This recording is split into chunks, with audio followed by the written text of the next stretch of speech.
It became a joke first. The kind of joke men repeat because it flatters them, because it confirms what they already believe about themselves. In March of 1968, under a white Vietnamese sun that seemed to bleach even shadows, a U.S. Army captain from a Green Beret detachment stood on the edge of a dirt airstrip near Nui Dat and laughed so hard he had to brace a hand on his thigh. In front of him, inside a tin-roofed garage that smelled like hot metal and old oil, 4 Australians in faded tiger-striped shirts were taking hacksaws to their rifles, not cleaning them, not sighting them, cutting them. They had the rifles clamped down like carpenters working on planks. The saw blades scraped back and forth with slow, deliberate strokes. Steel filings fell like glitter into the dust. The American captain watched, open-mouthed, then turned to the men behind him. His own team, clean-shaven, crisp even in the humidity, and said, loud enough for the Australians to hear, "Look at this. They're ruining their own weapons. These guys won't last a week." He meant it. He said it with the effortless certainty of a man raised in a doctrine that measured seriousness by polish and professionalism by standardization. Firepower, range, precision, these were virtues. You didn't shorten a rifle, you didn't improvise your kit like a gorilla, you didn't make yourself smaller, and the Australians, sunburned, lean as wire, faces already carved by jungle fatigue, didn't even glance up. One of them just spat to the side and kept sawing. 6 hours later, the same captain was on a radio, voice cracking, calling for help as bullets snapped through leaves above his head, and the only people close enough to reach him were the idiots with the sawed-off guns. But to understand why that call would echo, quietly, bitterly, through special operations circles for years, you have to go back to the first thing the Americans noticed. It wasn't the hacksaws, it was the smell. On March 14th, an American intelligence officer stepped off a Huey at the Australian base and did something he hadn't done in 18 months of war. He covered his nose. Not because of a wound, not because of death, because of the men preparing for patrol. The air was thick with it, biological, layered, aggressive, a stench that suggested swamp mud, stale sweat, fermenting cloth, and something deeper, something that didn't fit into any normal category except neglect. The officer had seen hospitals where antiseptic fought a losing battle. He'd walked through villages after fires. He'd stood near mass graves where the earth still seemed uneasy.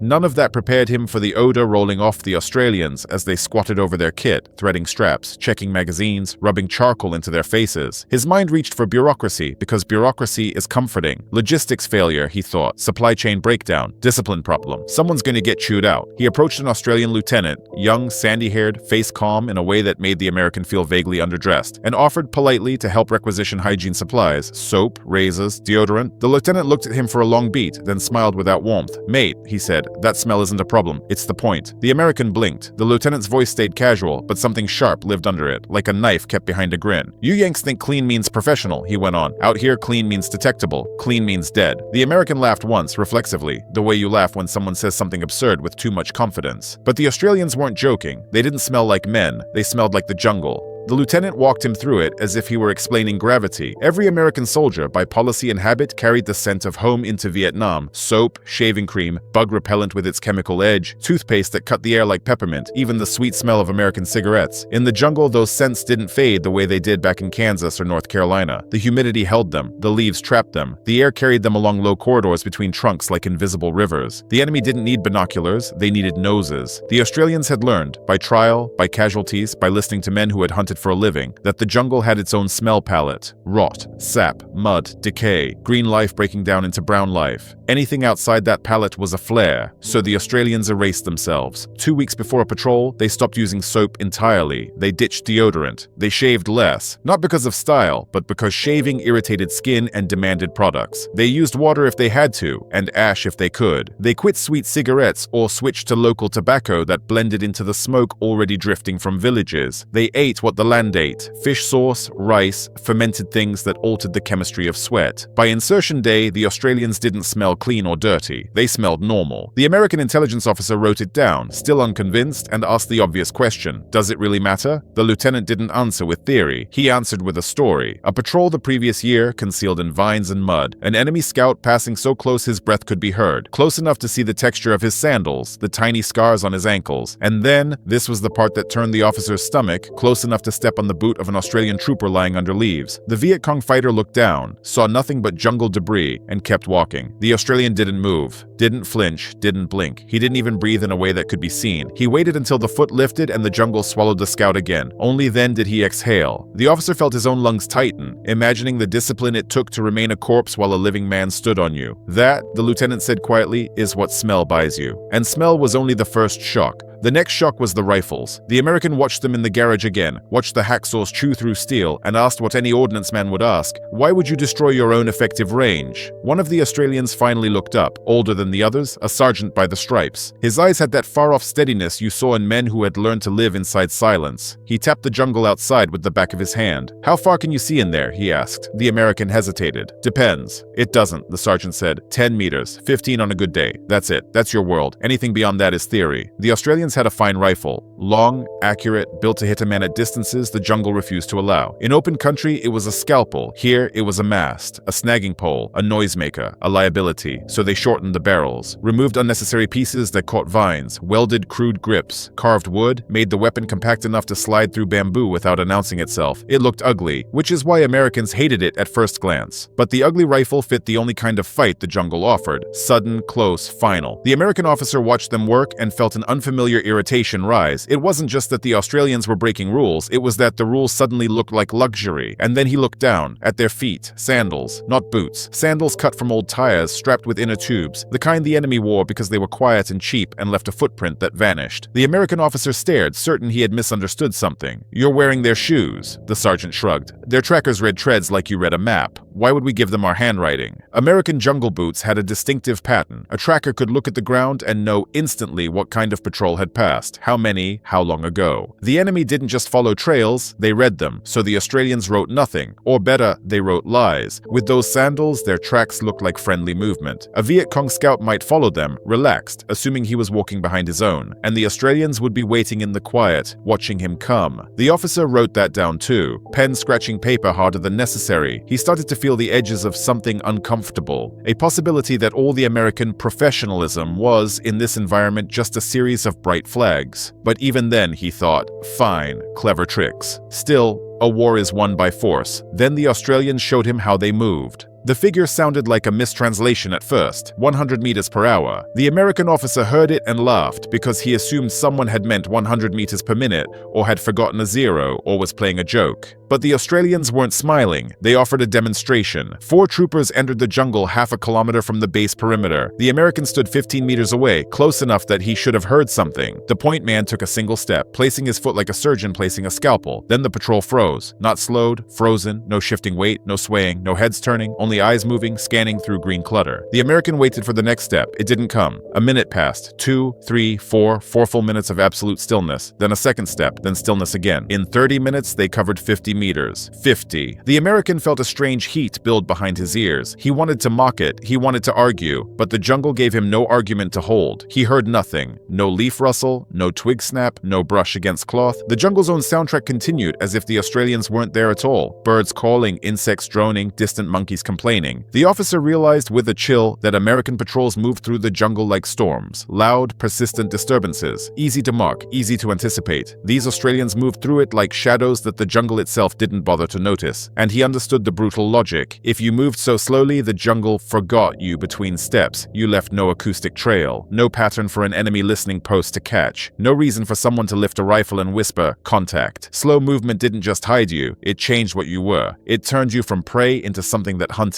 The officer spent 3 days documenting everything. Smell discipline, modified rifles, borrowed sandals, movement so slow it felt like time itself was being bent. He wrote recommendations, detailed ones, specific protocols. Then he watched the report get stamped, filed, buried, because institutions don't like being told their rules are wrong, and the jungle was about to punish that pride. 6 days later, in what the Americans called Lance on their maps with lazy shorthand, an airborne company stepped into a trap like it was stepping into routine. 118 paratroopers, a West Point captain on his second tour, bronze star on his chest, confidence in his posture, men who had done this dance before. Insert, sweep, search, extract. They wore the best American kit, clean uniforms, standard issue everything. They smelled like home, even if they didn't realize it. They moved at American speed, and somewhere ahead, the enemy heard them coming from hundreds of meters away. The ambush detonated at 11:47. The jungle erupted. Automatic fire stitched through leaves. Rocket-propelled grenades hammered the ground. It wasn't chaos, it was geometry. An L-shaped killing zone designed by men who had studied Americans the way hunters study deer. 23 Americans fell in the first 20 seconds. The captain survived because he was in the middle of the formation, not point. He hit the ground hard, heart punching his ribs, and immediately started doing what he'd been trained to do. Return fire, call artillery, request gunships, build a perimeter. The machine worked the way it always worked. Rounds began impacting within 8 minutes, gunships arrived within 15, and still the Americans kept dying because the enemy wasn't standing in the open. They were in positions built over weeks, holes, trenches, camouflage nests. They knew how to endure artillery, they knew how to let helicopters waste ammunition on guesses. The Americans shot at muzzle flashes, at shadows, at the idea of an enemy. The enemy shot at men they could see perfectly. By 12:30, there were more than 40 casualties. Ammunition was thinning. The captain tasted copper and dirt and rage. This was the nightmare no doctrine brochure included, firepower that didn't touch what was killing you. At 12:51, the captain made the call he would later wish he could erase from history. He asked for help from the Australian SAS patrol operating nearby, the same patrol he'd declined to coordinate with. He didn't phrase it like a plea. He tried to make it sound like an order, but desperation always leaks through the radio. The Australian sergeant heard it. He'd been listening to the battle like a man listening to a storm move closer. He could hear the panic growing in the American traffic, the way voices climbed higher as casualties climbed too. Standard Australian doctrine avoided decisive fights. 4 men running into a battalion's teeth was suicide, but the sergeant could also hear Americans being chewed apart. He made his decision in under a minute. "We'll come," he radioed back, "but we come our way." When the American captain learned how fast the Australians were coming,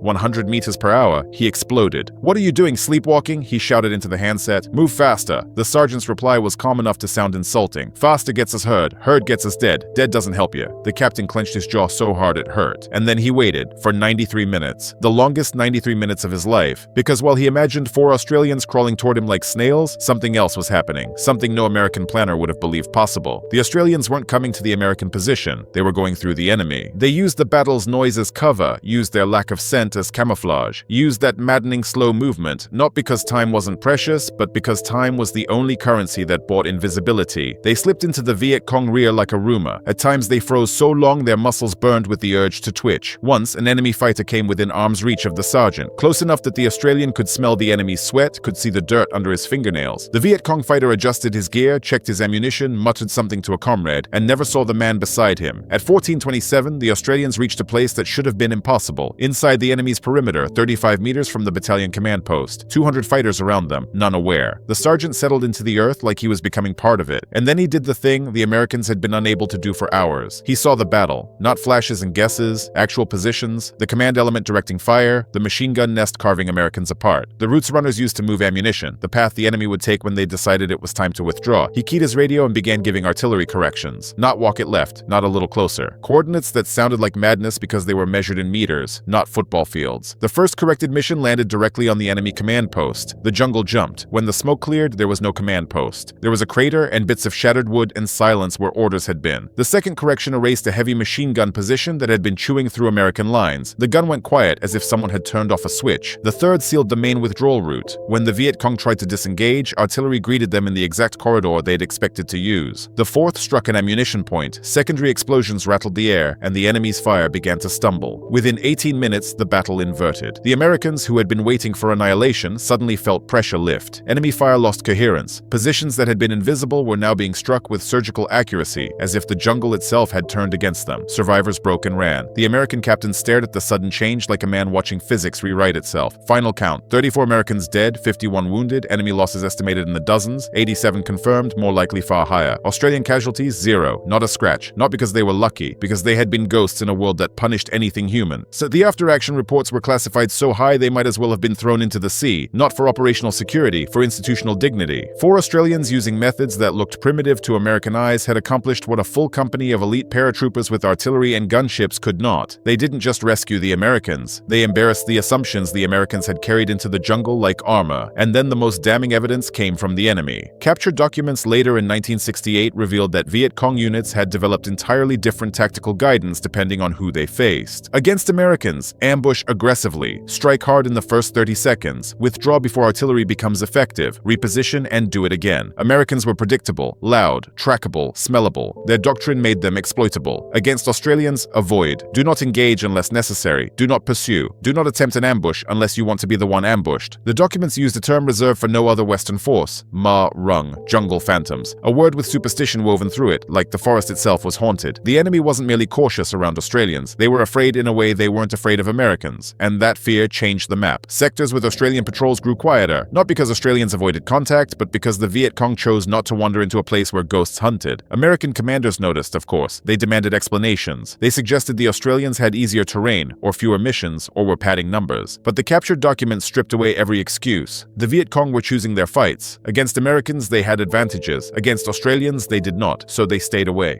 Why? The answer went deeper than sword, rifles, and sandals. It went back tens of thousands of years, back to a continent where survival meant reading the world like a language and moving through it without leaving a sentence behind. The Australian SAS had, over generations, absorbed lessons from Aboriginal trekking traditions, practical knowledge refined under brutal pressure. What works keeps you alive, what doesn't removes you from the story. It wasn't mysticism, it was craft. How to read a footprint not just for direction, but for weight, for burden, for injury. How to notice absence, the sudden hush of birds, the odd stillness of insects, and understand that something has entered the environment that doesn't belong. How to be still so completely you stop broadcasting your presence. How to hunt without rushing, because rushing is the sound of hunger, and hunger is detectable. American military culture had no equivalent foundation. It prized action, speed, decisive engagement, technology overcoming environment. The Australians had learned the opposite. Sometimes the environment defeats you unless you surrender your shape and let it remake you. That cultural difference, more than any weapon system, was what the jungle measured in casualties. And there was a cost. Numbers don't show it, ratios don't. But the Australians who became jungle ghosts didn't come back unchanged. To move 100 meters per hour for weeks, you couldn't remain a normal man. Normal men fidget. Normal men think about home. Normal men fill silence with internal noise, plans, fears, memories, imagined futures. In the jungle, that noise leaks into movement. It becomes a shift of weight, a careless step, a breath too fast. The Australians trained themselves to shut it down, to exist in a state of pure sensory awareness, to perceive without narrating, to watch without planning, to respond without debate. It made them lethal, and it made them strange. Veterans later described it as becoming animal, not in cruelty, but in simplicity. Present tense existence so complete that time itself felt different. The problem was, you can't always turn that off. Some came home and found cities unbearably loud. Crowds felt like danger. Normal conversation felt like a distraction from scanning for threats. Relationships demanded openness, softness, emotional exposure, the exact things the jungle had punished. They had learned to be ghosts, and ghosts, by definition, are caught between worlds. The Viet Cong called them jungle phantoms with fear. Their own friends sometimes called them quiet, distant, hard to reach. The skill that kept them alive also carved grooves in them that peace didn't fill. The jungle had its own morality too. Swift, brutal, practical. Close-range fights ended in seconds. There was no clean separation between combat and chaos. Some actions lived in gray zones that looked fine in the moment and felt heavy later. Effectiveness saved lives, but it cost something as well, just not something you could chart. The American captain who made that radio call survived. He finished his tour, but something in him shifted. He started visiting Australian camps whenever he could, not with mockery now, but with questions. He watched them prepare, watched them fade into green, watched their patience, their quiet, their refusal to rush even when urgency screamed. He learned slowly the humiliating truth. His company had walked into that ambush announcing itself in every language the jungle understood: scent, sound, tracks, predictability. He learned that his doctrine had been built for open battles and clean lines and the kind of war that rewarded machines. Here, the jungle rewarded the opposite. He left the army in 1970 and never spoke publicly about Long Province. The records stayed buried for decades, but he carried the memory anyway. The moment he stopped laughing, the moment his training failed, the moment 4 men who smelled like rot emerged from the trees and made artillery suddenly strike like lightning. The Pentagon called those methods primitive. The jungle called them survival. The enemy called them ghosts, and the men who lived through that day called them something simpler. The reason we're still alive. One friendly casualty for hundreds of enemy dead. Not luck, not magic, not myth. Just what happens when you stop trying to impose your preferred identity on the jungle and let the jungle teach you what it demands. 50 years later, the lesson still waits in the trees of every hard environment where confidence turns loud and loud turns fatal. The expensive way can fail, the simple way can win, and the hardest part isn't learning the technique. It's admitting, before the radio call, before the blood, before the silence, that the idiots in the garage might be the only men who understand what's real.